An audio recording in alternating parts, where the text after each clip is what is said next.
hello, Sir David the Bard. The hell? The top of my head's not gone. I've lost my penis and I've lost the top of my head. Damn, old age is a bitch. Now I gotta get up, which is almost, the worst thing. And I have to adjust my hip. So I think my head will be in there. That's kind of disconcerting, to say the least. Let me see. There I go. God, my head's back. I don't need God. I don't need God. I fix it myself. Okay. Here's the subject. As I get older, I hope I grow some wisdom, some experience, some knowledge of this world and how it works. Are you what you look like? People say I'm a piece of shit. Do I look like a piece of shit? Some of the Mormons are going to write in and try to make me feel bad. Nothing makes me feel bad except Marie Osmond's panties have never been sent to me. That makes me feel bad. Anyway, I think of myself, and I hope you understand.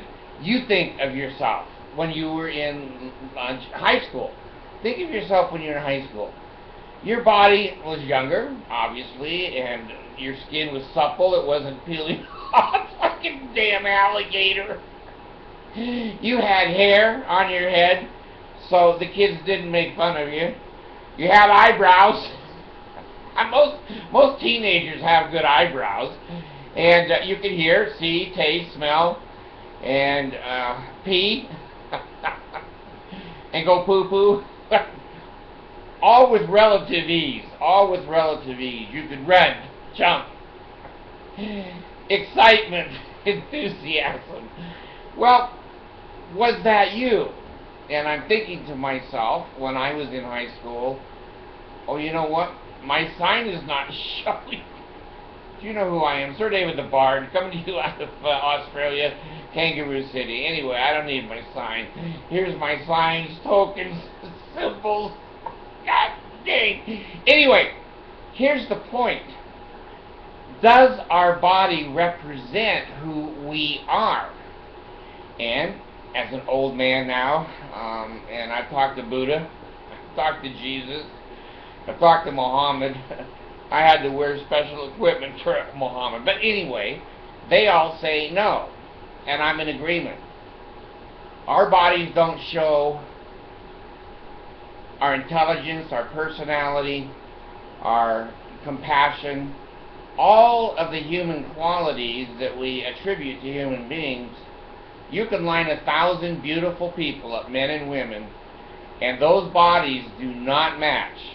Many of them do not match who those people are. Well, what's that mean to us? Well, here's what I'm thinking. Jesus, I hate getting older. I've got handrails to heaven. Talk about holding to the iron rod.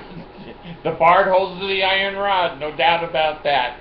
Every time I get up, I have to lift myself up a little bit. Now, some of that's weight, but some of it's old age.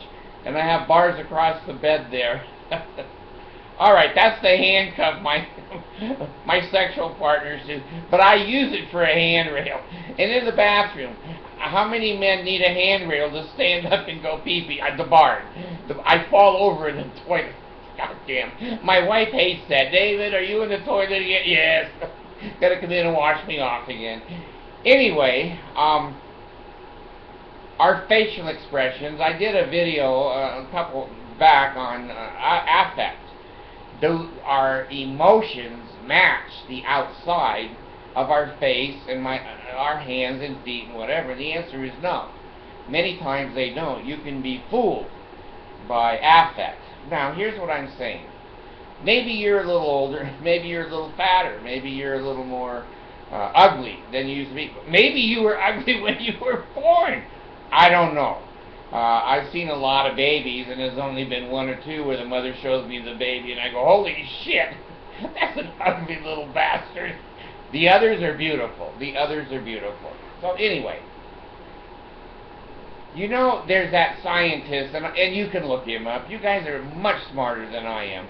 The scientist that came, I think, with quantum theory and all kinds of more important things, I guess, than Albert Einstein. Is that his name? Yeah, Einstein. The E equals mc squared. This other guy's in a wheelchair. And he's like this. And I'm saying to myself, that guy invented quantum theory? 90% of his life is just trying to stay alive, isn't it? There it is. The body doesn't show anywhere near the human. Now, think about it. You're Jesus, if you believe in the sandaled man. He decided to make our bodies a crapshoot. He doesn't know who's going to marry who, and he doesn't know what sperm and what egg DNA are going to helix cross. Will we have brown eyes, blue eyes? He doesn't know shit like that. He doesn't know who's going to get married. He doesn't know who's going to mix genes. So our bodies are a crapshoot. They're whoever our earthly parents are, and God forbid if our parents are stupid and ugly, there's a damn good chance we're going to be stupid and ugly. Does that sound like a God work to you? What are the people going to look like?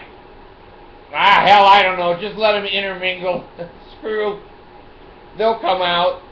Yeah, but Jesus, doesn't that negate their personality and their humor and everything? Who gives a shit? They're not important anyway. Just let them have whatever bodies show up. Well, you and I took a hell of a chance. And some of you may have won. The Bard didn't win. Look. If you saw me in the grocery store and I'm pushing the cart, well, shit. If I'm riding, I love riding those damn things. I go everywhere and I run the batteries down and I go get another one. And the people are looking at me and go, God, that guy's driving hundreds of miles in this store. If you see me in my cart going along, are you going to look down? Well, you will look down. I'm always looked down upon. And say, God damn, he looks intelligent. God, that's the most handsome old man. Man, that guy has got to have more degrees and more master's degrees. And he's one hell of a dude. I'd like him in bed with me. Man, you're excluded from that. You know the Bard. Don't go AC/DC. I have a daughter that's AC/DC, but the Bard is pretty much down the line. Well, the point is, if you looked at me incognito or when I was normal walking around the world, you would think I was a bald, fat old man that probably had no education, probably had no show, that has 1.4 million hits on it. You would make a judgment very quickly of what my body looks like. Now, here's what I like about my new car. You know, I'm always selling my new car to you. The movie Deliverance, if you haven't seen the movie Deliverance, you ain't seen the Bard car. Now, Deliverance has an Audi in it, and I'm going to go off the subject. I have had my meds today, but anyway, I'll come back. I saw that Audi, and I said, you know, someone's got a better car than I do. So the next day, I go down to the Audi dealership. I park my black Hyundai right in front. It had a big sign that said, if your car is under $50,000, go over into that parking lot. But I had a handicap sticker, so I could park in the big boy parking lot. So I go in and I talk to the salesman. I said, you know, I saw that movie Deliverance. That's a hell of a car.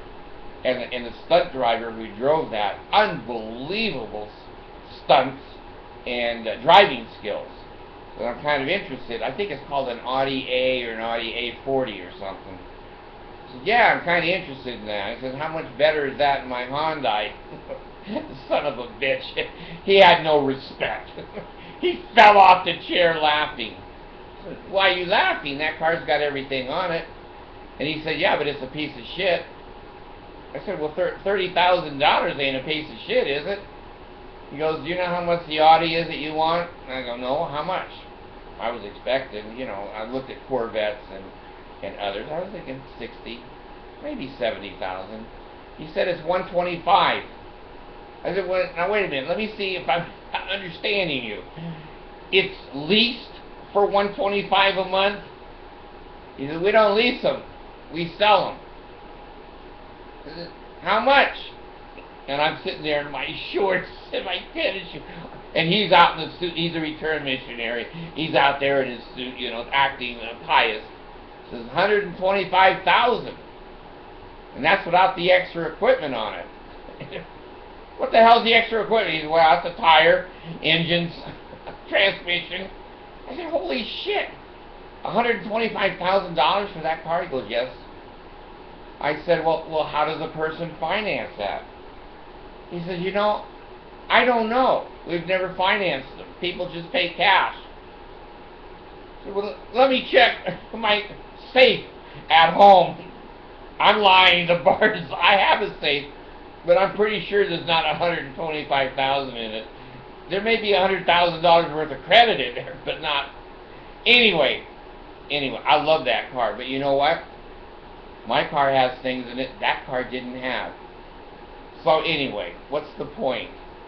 The point is, when I'm driving my car, black, tinted, and my sunroof is fabulous. It's not just a sunroof, it's a convertible. It goes all the way back, so if you're in the back seat, you have glass above your head. You can see the mountains in the back seat. That's bitching. And when I give the finger, it's the big finger. It is the big finger because it's a big sunroof. Anyway, here I am. The girls look. God dang, that's an ugly, fat old man. And he's probably stupid as hell. And then I drive up in the car. I go, boy, he's a lot cuter than he was a few minutes ago. Hi, girls. Now, they're not to the point of waving yet. I think I need the audience to wave. My point is this. Does my persona accurately reflect who I am and what my value system is? And the answer is no. When I walk into public, I have a look on my face that I've developed over the years that I'm going to kick your ass. Don't fuck with me. I'm going to kick your ass. And then, somebody will have a little baby in a cart, and I just am a sucker for little babies, and I go over and I look, and pretty soon I'm, babe, how you baby? I'm talking like a goddamn baby. I'm laughing, I'm playing with the baby, and people look at me and go, God, he's not the biker he looked like. He's not the biker. He seems to be a decent guy. So they have to see some of the behaviors and the pieces of my personality before they begin to ignore the obvious persona. Now, you're the same way. There's a lot of you out there, especially you girls. Some of you guys are geeks, but there's a lot of girls that don't get married. There's a lot of girls that, for one reason or another, they just never found the right guy, or your personality just doesn't fit anybody, and maybe you're just not interested in getting married. Well, the guys look, and this is a problem. This is a human problem. I did a video on the world being blind. What a different world. If the whole world was blind and nobody could see, this world would be a lot better world. But we can see. So when we're sitting at the basketball game, football game, and the men are looking around, and the cheerleaders are lifting their legs down there, and we're hoping they're not wearing underwear, that's what men look for. That's a man. We want to see that little thing under there. Well, there's a lot of you beautiful women inside and in your head that are sitting beside us. You may have 7 hot dogs doing this, and a big box of popcorn like this, and a hat that covers most of your face, and that's a good thing, because if you showed all of it, most of us would move away from you. You might be the most beautiful person in the world. You might be. Now, I found this, and I'm going to be honest. I'm going to be honest with you. I've married a couple of very beautiful girls. Good Lord, they just take your breath away. And I've married some average-looking girls. The average-looking girls were better as human beings. They know how to love. They have compassion. They have intellect. They have education. Now, I'm not saying a cheerleader isn't educated, but when you're lifting your legs up, showing your vagina, and the old camel toe is jumping out of there and the bard's climbing down the seats, I'm not sure you have a PhD. I haven't met a lot of cheerleaders that have a PhD, but I have met a lot of cheerleaders who lift their legs up, and I love them. Well, for that 30 seconds, if I'm in a good mood, maybe 5 minutes. Anyway, the point is, we can't look at each other and determine that human. We have to be around them. We have to listen to them. We have to voice inflection and volume and the way they treat other people, the history of their life. Now, I blame Jesus for this, and this is why I say there's no God, there's no Jesus, because, I think there should be some control of the genetics so that our persona and our image is portrayed accurately. Now, if you're a girl and you're born with a little cheerleader body, man, from 18 till 30, you get anything you want in this life, and more, and more. If you're the same girl born and, you've got legs like tree trunks, and, a neck that you can't drive around in 24 hours, you're not going to have the same advantages. You're not going to have the same advantages. Now, it may be that the big girl should have been born in the cute little body. Now you see what you get. Now you got a beautiful little thing with a personality, and she's humble, and she's vibrant. And I'm going to be honest, every damn beautiful girl that I've married and that I've been closely associated with, and I mean really close, is dumb as a rock. They're dumb as a rock. And I'm always surprised and shocked how little life experience they have. And they'll come in and show me a spoon and say, "What's this for?" It goes up your butt if you're constipated. Oh, okay. Hey, 3 minutes later, she's on her back, and I forgive her. I forgive you, honey. I really forgive you.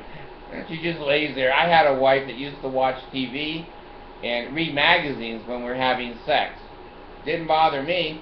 She says, "Well, you don't want me or my face or my intellect or anything. You just want what's between my legs." And I said, "Now, you know what? You're a pretty smart girl. Read all you want." I'm going to read this. Braille. Anyway, the point is, what I see and what the world sees is not you. It's not you. And those of you that believe in gods and Jesus and incense and floaty spirits and all that shit, you're hoping when you die you're going to look beautiful. What if that's not true? What if your tree trunk legs go with you to the next life? He let you be a tree trunk down here. Why would he change that if there's really a God? I don't know. So, it's important for you and I to interact in the real world and to let people know who we really are, that what they're seeing is not a reflection of the real human that is inside. Many people say negative things about me because they're true. They're not true. I look like I'm going to kick your fucking ass every moment I'm out that front door, because there's so much evil, there's so much lying, cheating, and stealing that I want people to know I'm not going to put up with it, and they do. They do. I went to the, what doctor was it? Oh, it was the sleep doctor. I'm doing a sleep study. I'm the subject. I have to sleep overnight in the hospital. And they said, well, you can bring your own pillow and your own blanket. I said, can I bring a teddy bear? Yeah. I said, can I bring a 14-year-old? No, no. Hey, it's just Joseph Smith Jr. here. No 14-year-old. So anyway, I got this sleep study. I went in to see the doctor, and I wasn't there 30 seconds, and I said, well, I'm not happy to be here. And he said, well, that doesn't take much intellect to know that when you walk through the door. There it is. When I walked through the door, he knew. I wasn't happy being there. I was after we got done, and he said I could take my teddy bear at least to the hospital. What I portray is not really me. I'll tell you the truth too. I was raised in Ojai, California, out by Ventura, Santa Barbara. We used to have the Hells Angels come through our town once a year. I don't know, 20, 30, 50 bikers. They never caused trouble. Now, I'm not endorsing Hells Angels. I don't know a lot about them. They never caused trouble. Half of them came in with a teddy bear on the back fender. And when you got out in town and you talked to them, good Lord, tattoos here, here, here, here. Not that I knew. I heard they were down here. Anyway, they were the most kind, gentle, sweet men that I've ever met. They just couldn't do enough for you. They were so happy to be in a town that accepted them. Ojai, we're not judgmental there. We accept movie stars. We accept Hells Angels. You come in and behave yourself, you're part of Ojai. I have met, and I'm sure you have too, bikers and other kinds of people that you just think are hoodlums and criminals out of and some of them are, but that doesn't mean they're bad people either. It means they made a mistake that was bad. So, my point is, you don't see what you get with me or you. We need to speak. We need to tell people a little bit and show people who we are. And if our life doesn't reflect who we are, that's our problem. It should have. It should have. Look at my kids. Look at my house. Look at my wife. Look at my education. Look at where I've worked. Look at what contribution I've made to the world. Then you know a little bit about the Bard. And I would know a little bit about you. If you sat on your fat ass looking out the window saying, I'm ugly, it's probably true. I'm disabled. And I know what disabled is. When that leg went down a week ago, I was scared. I was scared because I couldn't climb stairs, I couldn't drive, and I couldn't walk. And I thought, I am now bedridden. Well, I've been bedridden since I was 30. Some of those cheerleader wives, I couldn't even get out of bed, you know what I'm saying? Anyway, thanks to Mercy's mom, she healed it with ginger. Ginger. I thought it was going to be gingerbread. It was ginger. 2 days, it was healed. Unbelievable pain. It was healed. I wouldn't know that about her if she didn't express it and show that she had herbal medical science. I didn't know that about her. So, be yourself. Let your real personality come out. Your clothing, your bald head, your fat ass, they're going to see that at first, but you can change that.